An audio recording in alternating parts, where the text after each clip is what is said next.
तमाम विवादों के बीच यूकेएसएससी को अपना नया अध्यक्ष मिल गया है। इस समय हम यूकेएसएससी बिल्डिंग में हैं और यूकेएसएससी के नए अध्यक्ष जीएस मर्तोलिया जी से हम बात करते हैं। सर, उत्तराखंड तक को समय देने के लिए बहुत बहुत शुक्रिया। आपने केदारनाथ के समय में भी अहम किरदार निभाया था पुनर्निर्माण में। अब आपको यूकेएसएससी का अध्यक्ष पद मिला है, कैसे होगा इसका पुनर्निर्माण? बिल्कुल होगा। देखिए, चुनौतियां तो हैं। कुछ समय ज़रूर रहा हम लोगों ने विश्वास करना थोड़ा कम हुआ है हमारे प्रति, हमारे आयोग के प्रति।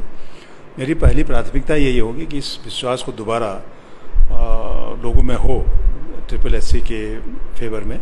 ये हम कोशिश करेंगे। इसके लिए चाहे हमें टेक्नोलॉजी का सहारा लेना हो, सिस्टम को इम्प्रूव करना हो, तो सब करेंगे। और बहुत जल्दी, क्योंकि यूथ जिनके फ्यूचर का तय निर्णय होता है कमीशन के द्वारा, वहाँ सब चीज़ें व्यवस्थित हों, पारदर्शी हों और बिल्कुल ईमानदारी से हो, वो प्रयास हम लोग करेंगे। और कोशिश करेंगे कि जो युवाओं को इसके प्रति अविश्वास हुआ है इस बीच में, वो फिर ठीक पुनः विश्वास हो।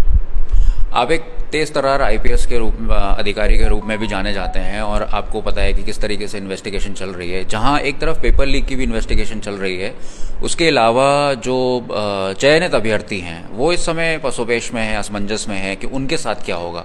तो इन्वेस्टिगेशन के पॉइंट ऑफ व्यू से क्या आप हमें बता सकते हैं कि उन जो ईमानदारी से जिन्होंने पेपर दिया था उनके साथ न्याय कैसे होगा? नहीं, वो बिल्कुल आप सही कह रहे हैं। उसमें क्या करना होगा हमें कि हमें लीगली थोड़ा सा इसको एग्जामिन करना है। मैं अभी STF से और जो विजिलेंस से भी बात करूंगा इसके बारे में।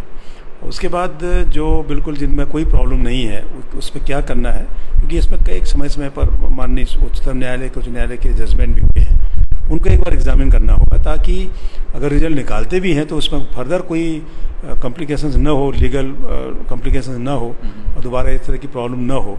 तो इसलिए फुल प्रूफ कैसे हो और फिर तय करेंगे उसमें कि हमें इसमें आगे क्या करना है। इसमें आप आउटसोर्सिंग को और टेक्नोलॉजी को आप किस तरीके से देख रहे हैं? क्योंकि यूकेएसएससी में जो ये चीज़ें सामने आई, इसमें आउटसोर्सिंग और टेक्नोलॉजी का मिसयूज़ होना एक बहुत बड़ा कारण माना जा रहा है। तो इसको कैसे आप कंट्रोल करेंगे? देखिए, आउटसोर्सिंग आजकल देखेंगे आप तो करीब करीब सभी कमीशन में है।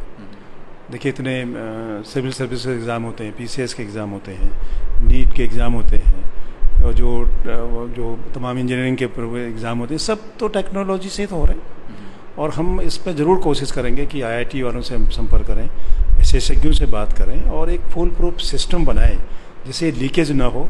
और जो यूथ है उनका जो हिसाब से उन्होंने मेहनत किया है, उसके परिणाम, उनके मेहनत के हिसाब से उसका परिणाम हो, लोग शॉर्टकट तरीके से जैसा भी हुआ है वो ना हो, इसकी कोशिश हमारी रहेगी। अब किस तरीके से आप ढांचे को इसमें रिवाइव कर रहे हैं? जो यूकेएसएससी का ढांचा है, स्ट्रक्चर है, काम करने का तरीका है, इसके लिए क्या रणनीति है आपकी? क्योंकि आप देख रहे हैं कि लोगों के बीच में जिस तरीके की चीज़ें गई हैं, खबरें गई हैं, उसमें कार्रवाई भी हुई है, तो एक भरोसा हटा है। तो उस भरोसे को दोबारा बनाने के लिए आप क्या रणनीति लेके चल रहे हैं? देखिए, भरोसा बिल्कुल वापस करने के लिए हमें बहुत मेहनत करनी पड़ेगी। हमें पहले अपने ऑफिस को ठीक करना होगा। ऑफिस में भी देखिए, कई लोग हमारे आउटसोर्स पर काफ़ी लड़के हैं, अलग अलग डिपार्टमेंट से डेपुटेशन पे हैं, उनकी वर्क असेसमेंट भी हो।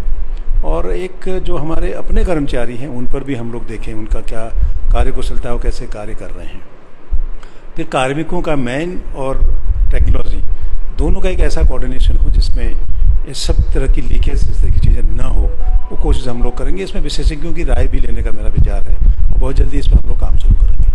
अभी जैसे अब सामने चीज़ें आई कि जो तार जो जुड़ रहे थे वो यूपी तक थे, यूकेएसएससी के जो चीज़ें सामने आई हैं, जो RMS कंपनी है, तो क्या आप कोई ऐसा फैसला ला रहे हैं कि यूकेएसएससी से जुड़ा जो भी काम होगा वो उत्तराखंड के अंदर ही हो?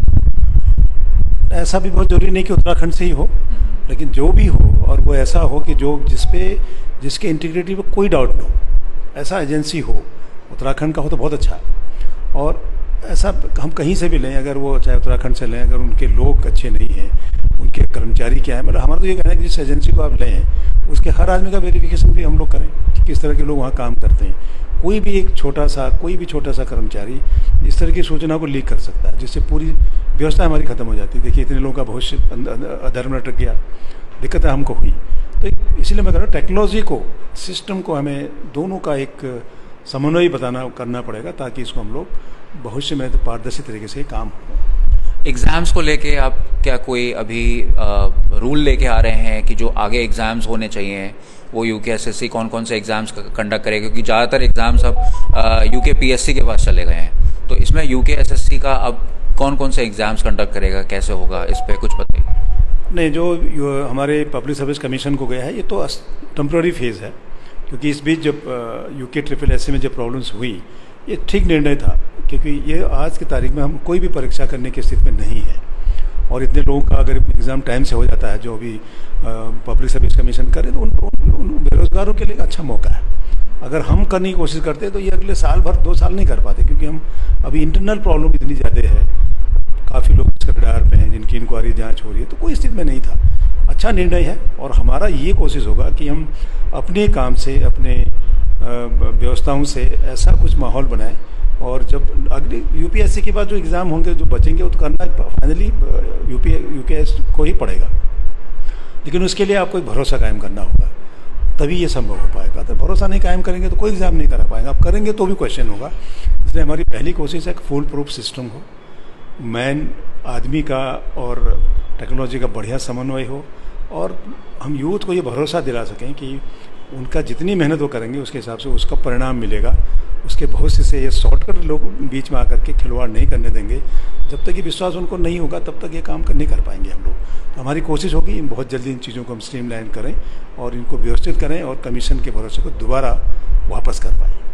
अभी जैसे पेपर्स लीक स्कैम का जो मामला है वो एसटीएफ हैंडल कर रही है, लेकिन उसके अलावा भी कई अनियमितताओं को लेकर जो छात्र अभ्यर्थी धरने पे बैठे हैं उनकी जो इंटरनल जांच है, क्या आप उसके लिए अभी कुछ कदम उठाने वाले हैं जिससे उनकी भी बाधाएं क्लियर हों और वो दोबारा क्लियर हो सके, उनके भविष्य क्या होगा? नहीं, जो इंटरनल है ऐसा जो भी प्रकरण होंगे उसको बिल्कुल ठीक से देखेंगे हम लोग। अगर किसी के ग्रीवांसेज हैं, मैंने कहा अगर किसी को कोई दिक्कत है तो वो अपनी बात करे, अपनी बात आके बताए, कम्युनिकेशन आपस में हो। आज आए थे मेरे पास कई बच्चे आए थे, उनकी बात सुनी मैंने कहा बिल्कुल आपकी बात सुनेंगे, आपकी जो चीज़ें उसको हम बिल्कुल उसका हल करेंगे। हम कभी भी कम्युनिकेशन गैप को नहीं बढ़ाएंगे। किसी के भी कर्मचारी, किसी भी कैंडिडेट को कोई प्रॉब्लम होती है तो आप आके बताइए, आपका स्वागत है, आप आइए बताइए। और लेकिन उसका जो आरोप लगाने से पहले उसका फिर प्रॉपर कोई तरीका, कोई आपको एविडेंस भी हो तब आप लगाए। जनरल शिकायत नहीं होनी चाहिए, साहब धांधली हो गई तो उसमें कुछ नहीं हो सकता। हम बिल्कुल यूथ के लिए बैठे हैं, यूथ के लिए मैं बहुत काम करता भी रहा हूँ। पिछले 2 साल मैंने लॉकडाउन में इनके बीच में काम किया है। यह हमारी पूंजी है और भविष्य इनके हाथों में है, और उनके मेहनतों को बेकार न जाए ये हमको कोशिश करनी चाहिए, और उनके लिए हम जो बेस्ट कर सकते हैं, जो बेस्ट मैकेनिज्म कर सकते हैं वो हमको करना चाहिए। क्या इस महीने में यूकेएसएससी की तरफ से कोई बड़ा फैसला आएगा जिससे छात्रों में, अभ्यर्थियों में भरोसा दोबारा से उठे? देखिए, भरोसा की जहाँ तक बात है, पहले तो मैं थोड़ा सा इनको एग्जामिन करूँगा। जो चीज़ें कुछ ऐसी भर्ती हैं जिनका रिजल्ट निकालना शेष रह गया है, डॉक्यूमेंट्स के वेरिफिकेशन भी उनके हो चुके हैं, तो हमें कुछ लीगली हम लोग इसमें बैठेंगे, पूरा बोर्ड बैठेगा हमारा, चर्चा करेंगे और जो भी कोशिश करेंगे वो लीगली करेक्ट हो। इसलिए कि कोई हम जल्दीबाजी में कोई निर्णय कर दें, फिर वो कोर्ट में फिर जाए, फिर पेंडिंग हो जाए, फिर दिक्कत हो, नहीं होना चाहिए। इसलिए हम सारी चीज़ों को बैठ करके एक एडवाइस ले करके लीगली करेक्ट जो हो उसके हिसाब से करने के लिए कोशिश करेंगे, ताकि फ्यूचर में कोई कम्प्लिकेशन। देखिए, हमारे 500 मुकदमे चल रहे हैं हाई कोर्ट में। इस तरह से अगर कोर्टों में चलता रहेगा तो काम नहीं हो पाएगा। तो जो भी काम करेंगे फुल प्रूफ हो, लीगली करेक्ट हो, वो काम करके तब उस पर विचार करेंगे और जल्दी करेंगे इसको। आपने हमें समय दिया, इसके लिए बहुत बहुत बहुत धन्यवाद आपका। ठीक है जी, धन्यवाद। तो ये थे हमारे साथ यूकेएसएससी के नए अध्यक्ष जीएस मर्तोलिया जी। उन्होंने कहा कि यूकेएसएससी में हम सभी चीज़ों को समझेंगे और जल्द ही युवाओं में भरोसा दोबारा कायम करेंगे और युवाओं के भविष्य के लिए काम करेंगे। कैमरामैन अनिल बड़ोनी के साथ अंकित शर्मा, देहरादून, उत्तराखंड तक।